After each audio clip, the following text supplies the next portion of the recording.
നമസ്കാരം.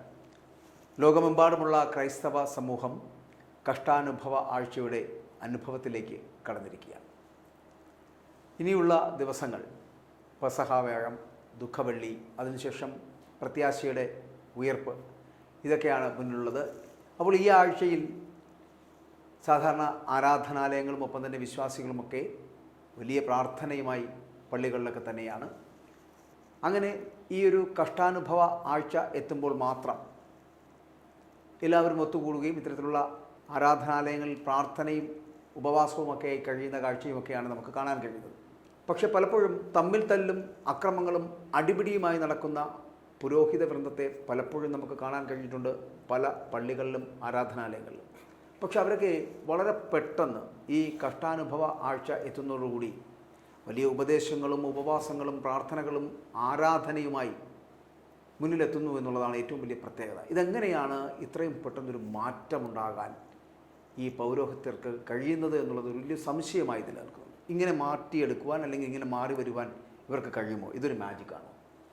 തീർച്ചയായിട്ടും ഇതിനെ ഈ ഒരു അത്ഭുത പ്രതിഭാസത്തെ അല്ല ഇതിനൊരു എന്ത് പറയണമെന്നറിയില്ല. ഇതിനെ മാജിക് എന്ന് പറയണോ, അല്ലെ ഇതിനെ ഒരു പ്രത്യേക ഈ ഓന്ത് നിറം മാറുന്ന പോലുള്ള അത്രയും ഒരു ട്രാൻസ്ഫോർമേഷൻ, അല്ലെങ്കിൽ അത്രത്തിൽ ചടുലമായ ഒരു മാറ്റം എങ്ങനെ സാധിക്കുന്നു എന്ന് ഇതുവരെയായിട്ടും മനസ്സിലാകാത്ത ആ ഒരു മാജിക്ക് ഇപ്പോഴും എനിക്ക് മനസ്സിലാക്കാൻ സാധിച്ചിട്ടില്ല. ഇപ്പോൾ ഗോപകുമാർ പറഞ്ഞ പോലെ തന്നെ വളരെ സത്യമാണ്.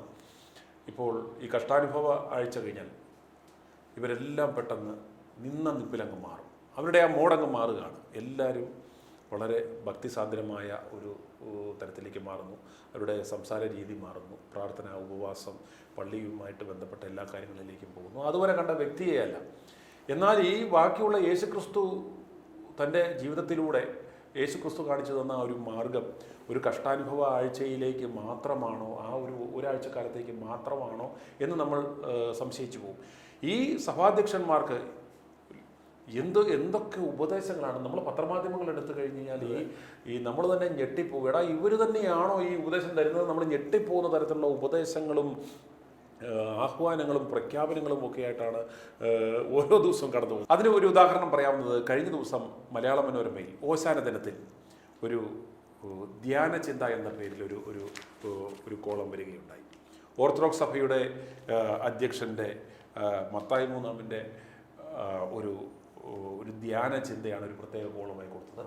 അന്നേരം ഇതിനു മുമ്പ് പ്രത്യേകിച്ച് ഇന്ന് അദ്ദേഹത്തിന് വരുവാൻ വേറൊരു കാരണമുണ്ട്. കാരണം അതിൻ്റെ തൊട്ട് തലേ ദിവസം ശനിയാഴ്ച യാക്കോബായ സഭയുടെ അധ്യക്ഷൻ്റെ ഒരു ധ്യാനചിന്ത വന്നു. അന്നേരം തീർച്ചയായിട്ടും അവർ മലയാള മനോരമയെ സമീപിച്ച് കാണും. നമ്മുടെ സഭാംഗം എന്ന നിലയ്ക്ക് നമ്മുടെ മത്തായി മൂന്നാമിൻ്റെ കാര്യമായിട്ട് കൊടുക്കണ്ടേ എന്ന് ആരെങ്കിലും ചോദിച്ചത് കൊണ്ടാവാം അതിനേക്കാളും കുറച്ചുകൂടെ പ്രാധാന്യത്തോടെ ഓശാന ദിനത്തിൽ വന്നിരുന്നു. ആ ധ്യാനചിന്ത വായിച്ചു കഴിഞ്ഞപ്പോൾ സത്യം പറഞ്ഞാൽ തകർന്നുപോയി. സാധാരണഗതിയിൽ ഒരു ആവറേജ് മുണ്ണവിശ്വാസം സംബന്ധിച്ചിടത്തോളം അദ്ദേഹത്തിന് ഒരു അസ്വാഭാവികത ഇത് കണ്ടാൽ തോന്നത്തില്ല. കാരണം സഭയുടെ അധ്യക്ഷൻ്റെ ഉപദേശം, ഈ സപ്പോസ് ടു ഇങ്ങനെയുള്ള ഉപദേശങ്ങളൊക്കെ തരാൻ ബാധ്യസ്ഥനായ ഒരു മനുഷ്യൻ്റെ ഉപദേശം എന്ന നിലയ്ക്ക് എനിക്കിത് കണ്ടു കഴിഞ്ഞപ്പോൾ ചിരിയാണോ കരച്ചിലാണോ തമാശയാണോ പറഞ്ഞറിയിക്കാൻ പറ്റാത്തൊരു വികാരമാണ് വരുന്നത്. കാരണം ഈ ഉപദേശം നൽകുന്ന ക്രിസ്തു എന്ന പ്രത്യാശയുടെ ഒലിവിൻചില്ല എന്ന ഈ ഒരു ധ്യാന ചിന്ത നൽകിയിരിക്കുന്ന വ്യക്തിയെ സംബന്ധിച്ചോളം നിങ്ങൾ മനസ്സിലാക്കണം. അത്താനാസ്യോസ് മെത്രാനെ കൊലപാതകവുമായിട്ട് ബന്ധപ്പെട്ട കേസിലെ FIRലെ ഒന്നാം പ്രതിസ്ഥാനത്ത്, കൊലക്കേസിലെ ഒന്നാം പ്രതിസ്ഥാനത്ത് FIRൽ പേരുള്ള മനുഷ്യനാണ്. പക്ഷെ അദ്ദേഹത്തിനാണ് പരിശുദ്ധൻ എന്ന് പറയുന്നത്. അതെ, പരിശുദ്ധ പിതാവ്. അതായത് ഇവരുടെ കുർബാനകളിലും എല്ലാ ക്രമങ്ങളിലും എല്ലാം പറയുന്നുണ്ട് ദൈവം തമ്പുരാനല്ലാതെ, പിതാവാൻ ദൈവമല്ലാതെ പരിശുദ്ധൻ വേറെ ഇല്ല എന്ന് നാഴികയ്ക്ക് 40 വട്ടം പറഞ്ഞിട്ട് സ്വന്തം പേരിനോടൊപ്പം പരിശുദ്ധൻ എന്ന് ചേർത്ത് നടക്കുന്ന ഒരു വ്യക്തിത്വം. അതിലെല്ലാം പോട്ടെ, ഇപ്പം ഇത് ഞാൻ തന്നെ സ്വയം എൻ്റെ പേരിൻ്റെ മുമ്പ് ഞാൻ പരിശുദ്ധൻ എന്ന് ചേർത്തിട്ടാൽ വിളിക്കുന്നവനൊരു ബോധം വേണ്ടേ? അതല്ലെങ്കിൽ ഒരു പത്രമാധ്യമം, അതായത് എത്രയോ വർഷം പഴക്കമുള്ള പാരമ്പര്യമുള്ള ഒരു പ്രസ്ഥാനമാണ് മലയാള മനോരമ. മലയാള മനോരമ അടക്കം ഇന്ന് കൊടുത്തേക്കുന്നത് ക്രിസ്തു എന്ന പ്രത്യാശയുടെ ഒലിവിൻചില്ല പരിശുദ്ധ ബസേലിയോസ് മാർത്തോമ മാത്യൂസ് തൃതീയൻ കാതോലിക്ക ബാവ എന്ന് പറഞ്ഞേക്കുന്നത് പരിശുദ്ധ. അന്നേരം മലയാള മനോരമ പോലെയുള്ള ഒരു മാധ്യമ സ്ഥാപനം അല്ലെങ്കിൽ ഒരു മാധ്യമം പരിശുദ്ധൻ എന്നൊരു സാധനം ടാഗ് ചെയ്ത് കൊടുക്കുമ്പോൾ സാധാരണ അത് കേട്ട് എന്താ പറയുന്നത്, സാധാരണക്കാർ അറിഞ്ഞോ അറിയാതെയോ പരിശുദ്ധ എന്ന് ചേർത്ത് വിളിക്കാൻ അവരെ പ്രേരിപ്പിക്കുകയാണ്. കൊലക്കേസിലെ വിളികളൊക്കെ കോൾമയിൽ കൊള്ളിപ്പിക്കുന്ന വിളികളാണ്. അതുകൊണ്ടാണ് ഇവരൊക്കെ ആ വിളി അതെ കേൾക്കുന്നതെന്ന് തോന്നുന്നു. അതെ അന്നേരം അത്തരത്തിലുള്ള വിളി വരുന്നു. പിന്നീട് അതിന് ശേഷം ഇദ്ദേഹത്തെ കഴിഞ്ഞാൽ ഈ കാതോലിക്ക കസേര പിടിച്ചിരിക്കുക, ഇദ്ദേഹം നടത്തിയ നാണം കെട്ട കളികൾ നമുക്ക് സഹിക്കാൻ പറ്റത്തില്ല. 2017 ജൂലൈ 3 സുപ്രീം കോടതിയുടെ വിധി വന്നപ്പോൾ ഈ രണ്ട് സഭകൾ തമ്മിൽ ഒരു ഐക്യസാധ്യതയുണ്ടായിരുന്നത് അട്ടിമറിച്ച ഒരു കുടില ചിന്തക്കാരനാണ്. ഇയാളുടെ ഒറ്റ പ്രവർത്തനങ്ങൾ കൊണ്ടാണ് യാക്കോബ സഭയും ഓർത്തഡോക്സ് സഭയും ഒന്നാകാതെ പോയത്. ആ കുതന്ത്രങ്ങളും കുടിലതകളും ആ കേസുകളും വഴക്കുകളും പൗലോസിദിയൻ കാതോലിക്കയെ കൊണ്ട് അനുഭവിതനാക്കി എല്ലാം ചെയ്യിച്ച മനുഷ്യനാണിത്. ഈ ഒലിവ് ചിന്തയുമായിട്ട് ഇന്ന് വന്നേക്കുന്നതെന്ന് ഓർക്കണം. അതുപോലെ 10-16 ട്രസ്റ്റുകൾ ഉണ്ടാക്കി ഈ അതിൻ്റെ മറവിൽ പലതരത്തിലുള്ള സാമ്പത്തിക തട്ടിപ്പ് നടത്തേക്കുന്ന മനുഷ്യനാണെന്ന് നോക്കണം. യാക്കോബ സഭയുടെ പള്ളികൾ പിടിച്ചു പറിക്കുവാൻ വേണ്ടി ഈ തെരുവിൽ കിടന്നടി, മൃതദേഹം വരെ വെച്ച് അടിയുണ്ടാക്കി ക്ഷമിക്കാതെ ഇന്ന് സംസ്ഥാനത്തെ ഏറ്റവും വലിയ ലോ ആൻഡ് ഓർഡർ ഇഷ്യൂ ആക്കി വെച്ചേക്കുന്ന ഇതിൻ്റെ എല്ലാം അധ്യക്ഷത വഹിക്കുന്ന വ്യക്തിയാണെന്ന് ഓർക്കണം. ഈ കഴിഞ്ഞ ദിവസം തന്നെ യാക്കോബായ സഭയുടെ അധ്യക്ഷനെ വാഴിക്കുന്ന ചടങ്ങിനെതിരെ ഹൈക്കോടതിയിൽ ഇവരുടെ സിൽബന്ധികളെ വെച്ച് കേസ് കൊടുത്ത മനുഷ്യനാണെന്ന് ഓർക്കണം. ഇങ്ങനെ സകലമാന കുത്തിത്തിരിപ്പും തരികടകളും, അതുപോലെ തന്നെ സ്വന്തം സഭയുടെ തിരുവനന്തപുരം പാളയം പള്ളിയിലുള്ള ആ സഭയുടെ സ്ഥലം തന്നെ ഇദ്ദേഹം കയ്യേറി അവിടെ ഇദ്ദേഹം ഒരു കെട്ടിടം നിർമ്മിക്കുവാനായിട്ട് സ്വന്തം വിശ്വാസികളെ വഞ്ചിച്ച ഒരു വൃത്തികെട്ട മനുഷ്യനാണെന്ന് ഓർക്കണം. ഇതൊക്കെ എങ്ങനെ സാധിക്കുന്നത് എന്നാണ് ഇത് നാട്ടുകാർ ചോദിക്കുന്നത്. അന്നേരം ഓരോ വിശ്വാസികളും പലപ്പോഴും ഓർക്കുന്ന ചില ആളുകൾ നമ്മൾ കഴിഞ്ഞ ദിവസം കൊടുത്തൊരു വാർത്ത കണ്ടുകൊണ്ട് ചോദിക്കുകയുണ്ടായി, ഇതൊക്കെ ഈ സമയത്താണോ പറയേണ്ടുന്നത്? ഇതൊക്കെ ഒരു പ്രധാനപ്പെട്ട ദിവസങ്ങളല്ലേ എന്ന്. യഥാർത്ഥത്തിൽ ഇതൊക്കെ ഈ ദിവസങ്ങൾ തന്നെയാണ് പറയേണ്ടത്. കാരണം ഇവന്മാരുടെ ഈ കന്നന്തിരിവുകൾ, അതായത് ഈ കഷ്ടാനുവാഴ്ചയിലെ ഇവന്മാരുടെ ഈ കന്നന്തിരിവുകളെക്കുറിച്ച് പറയേണ്ടത് സ്പോട്ടിൽ തന്നെ നമ്മൾ പറയണം. ഈ സമയത്ത് ഇതെല്ലാം ഇവന്മാർ ഉണ്ടാക്കി വെച്ച ദിവസങ്ങളാണ്. ഇവന്മാർ പറയുമ്പോൾ ഇത് പറഞ്ഞ പോലെ നിങ്ങൾ ദുഃഖം ആചരിക്കൂ എന്ന് പറയുമ്പോൾ നമ്മൾ ദുഃഖം ആചരിക്കുന്നു, നിങ്ങൾ സന്തോഷിച്ച് ആർപ്പ് വിളിച്ചാട്ടെ എന്ന് പറയുമ്പോഴത്തേക്കും നമ്മൾ സന്തോഷിച്ച് ആർപ്പ് വിളിക്കുന്നു. അന്നേരം ഇവന്മാരുടെ താളത്തിനൊത്തുന്ന തുള്ളുന്ന വെറും മൊണ്ണകളും കഴുതകളുമായി നമ്മൾ മാറരുത്. ഇവന്മാരുടെ ഈ കുടിലതകൾ ഇത് നാട്ടുകാർ മനസ്സിലാക്കണം. ഇത് വിശ്വാസി സമൂഹം ഇത്തരത്തിലുള്ള പൊള്ളത്തരങ്ങൾ കണ്ട് നാണമില്ലടാ മനുഷ്യ, ഈ പത്രവാർത്ത എടുത്തുകൊണ്ട് നിങ്ങൾ ആദ്യമേ വിളിക്കണം. ഇത് വായിച്ച ഉടനെ തന്നെ ഫോൺ എടുത്തിട്ട് ഇവൻ്റെ ഫോണിലോട്ട് വിളിക്കണം. നാണമില്ലടാ മത്തായി, നിനക്കാദ്യമേ നന്നായി കൂടടാ, എന്നിട്ട് പോരെ ഉപദേശം എന്ന് ഓരോ വിശ്വാസിയും ചോദിക്കുവാണെങ്കിൽ ഇവനൊക്കെ അല്പം ഒതുങ്ങാൻ സാധ്യതയുണ്ട്. അല്ലെന്നുണ്ടെങ്കിൽ ഇവനൊന്നൊരു നാണോ മാനം ഇല്ലാതെ കർത്താവിനെ നാണം കെടുത്താൻ വേണ്ടി ക്രൂശിൽ യാഗമായി തീർന്ന കർത്താവിൻ്റെ പേരിൽ കോലം കെട്ടി പൂച്ചാണ്ടി ഡ്രസ്സ് വിട്ട് നിന്ന് വിശ്വാസികളെ പറ്റിക്കുന്ന ഈ മോന്മാരെ നിലയ്ക്ക് നിർത്തണമെങ്കിൽ വിശ്വാസികൾ ചാർട്ടെടുത്തേ പറ്റത്തുള്ളൂ. യേശുക്രിസ്തു അല്ല, ഇതിനകത്ത് ഇപ്പം താങ്കൾ പറയുന്ന കാര്യങ്ങളോടൊക്കെ യോജിക്കാം. പക്ഷേ ഇതിനകത്ത് ഇപ്പം താങ്കൾ പറഞ്ഞില്ലേ, കഴിഞ്ഞ ദിവസം കൊടുത്തൊരു വാർത്തയുമായിട്ട് ബന്ധപ്പെട്ടിട്ട് ആൾക്കാരെ വിളിച്ചിട്ട് ഈ സമയത്തിനാണ് ഇത് ചെയ്യേണ്ടതെന്ന് വെച്ച് കഴിഞ്ഞാൽ ഒരു വലിയ വിഭാഗം വിശ്വാസികളുണ്ട് അല്ലേ? ഇതിനകത്ത് ഈ പൂച്ചാണ്ടിത്തരം കാണിക്കുന്നവർ മാറ്റി നിർത്തിയാൽ അല്ലാത്ത വിശ്വാസികളുണ്ട്. അവരുടെ വിശ്വാസം എന്ന് പറയപ്പെടുന്നത് ഇവരെയൊക്കെ ചുറ്റിപ്പറ്റിയാണെന്ന് തോന്നുന്നു.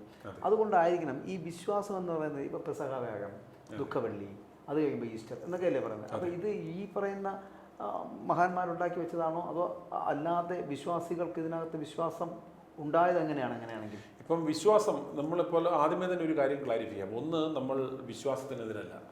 ഒന്ന്, ഇപ്പം നമ്മൾ ഈ നല്ല രീതിയിൽ പ്രവർത്തിക്കുന്ന ക്രിസ്തുവിനെ അറിയുന്ന അല്ലെങ്കിൽ സഭകൾക്കെതിരെ നമ്മൾ അവരുടെ പ്രവർത്തനങ്ങൾക്കെതിരെയോ പ്രാർത്ഥനകൾക്കെതിരെയോ ഒന്നും നമ്മളെതിരല്ല. പക്ഷേ ഇതിനെ കച്ചവടമാക്കുന്ന ഇവരുടെ ഈ കച്ചവട തന്ത്രങ്ങൾക്കും ചൂഷണങ്ങൾക്കും എതിരെയാണ് നമ്മൾ വിമർശിക്കുന്നത്. അന്നേരം ഇതിനെയെല്ലാം, അതായത് ക്രിസ്തുവിനെ ആരാധിക്കുന്ന, ക്രിസ്തുവിനെ അറിയുന്ന, ഹൃദയമാകുന്ന ദേവാലയത്തിൽ ക്രിസ്തുവിനെ വഹിക്കുന്ന ലക്ഷക്കണക്കിന് ആളുകളുണ്ട്. അവരെയൊന്നും അവരുടെ മനസ്സിനെ മുറിവേൽപ്പിക്കുക, അവരെ ഹട്ട് ചെയ്യുക എന്നുള്ളത് നമ്മുടെ ലക്ഷ്യമേ അല്ല. എന്നാൽ ഇതിൻ്റെ മറവിൽ ഈ ക്രിസ്തുവിൻ്റെ നാമത്തിൽ, ക്രിസ്തുവിൻ്റെ നാമം വൃഥ ഉപയോഗിച്ച് ക്രിസ്തുവിനെ സമൂഹമധ്യത്തിൽ നാണം കെടുത്തിക്കുന്ന, കർത്താവിനെ കച്ചവടച്ചരക്കാക്കുന്ന, ഈ കർത്താവിനെ സമൂഹത്തിൻ്റെ മുന്നിൽ നാണം കെടുത്തുന്ന ഇത്തരത്തിലുള്ള ഈ പൗരോഹിത്യ കുടിലതകൾക്കെതിരെയാണ് നമ്മൾ ശബ്ദിക്കുന്നത്.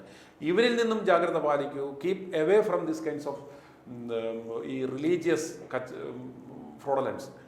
ഈ ആത്മീയ കൊള്ളക്കാരന്മാരിൽ നിന്നും ഈ ആത്മീയ കുറുവാസംഘങ്ങളിൽ നിന്നും നമ്മൾ മാറി നിൽക്കുക. കർത്താവ് പ്രാർത്ഥിക്കാൻ പഠിപ്പിച്ചതുപോലെ നിന്റെ ഹൃദയമാകുന്ന നിന്റെ അറയിൽ, നിന്റെ ഇന്ദ്രിയങ്ങളാകുന്ന അറകളുടെ വാതിലടച്ച് രഹസ്യത്തിൽ കാണുന്ന പിതാവിനോട് പ്രാർത്ഥിക്കാനാണ് കർത്താവ് പഠിപ്പിച്ചത്. ഈ പറയുന്ന പള്ളിയിൽ പോകാൻ കർത്താവ് പഠിപ്പിച്ചിട്ടില്ല.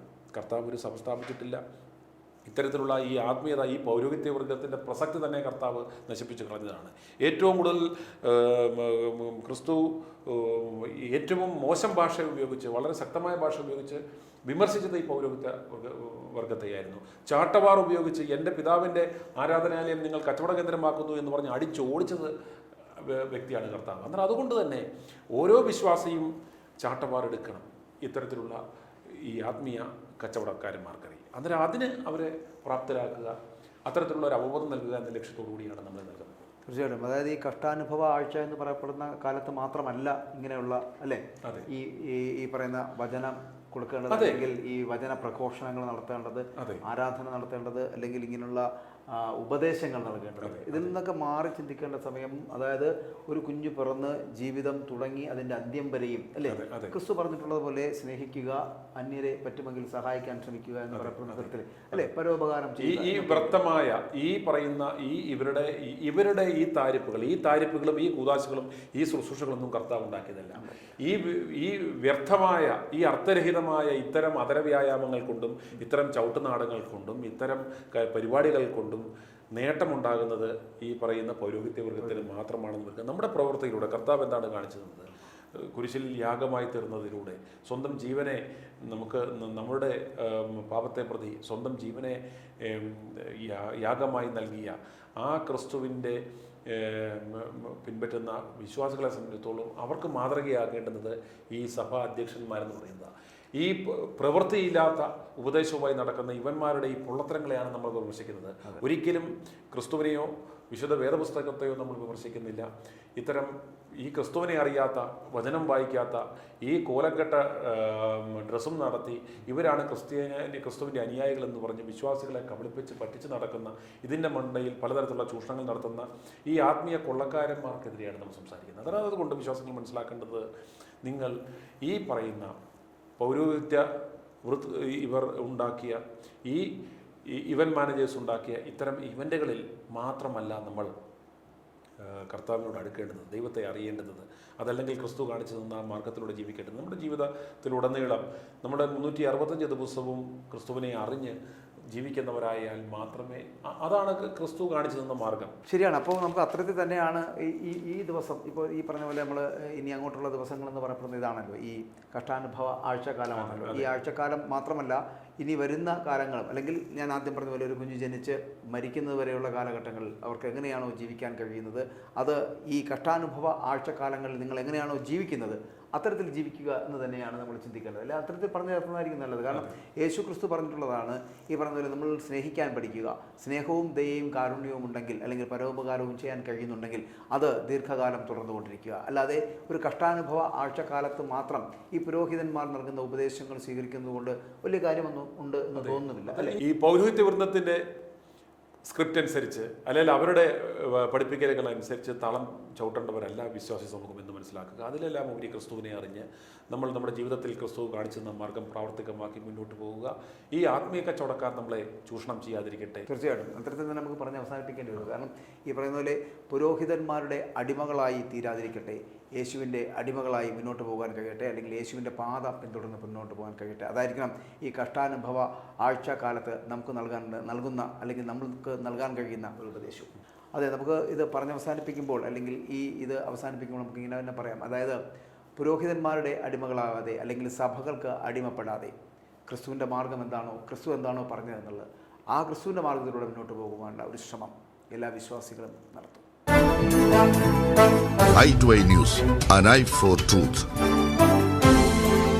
i2i News സബ്സ്ക്രൈബ് ചെയ്തിട്ടില്ലാത്തവർ ഇപ്പോൾ തന്നെ സബ്സ്ക്രൈബ് ചെയ്യുക. നോട്ടിഫിക്കേഷൻ ലഭിക്കുവാൻ ബെൽ ബട്ടണും അമർത്തുക.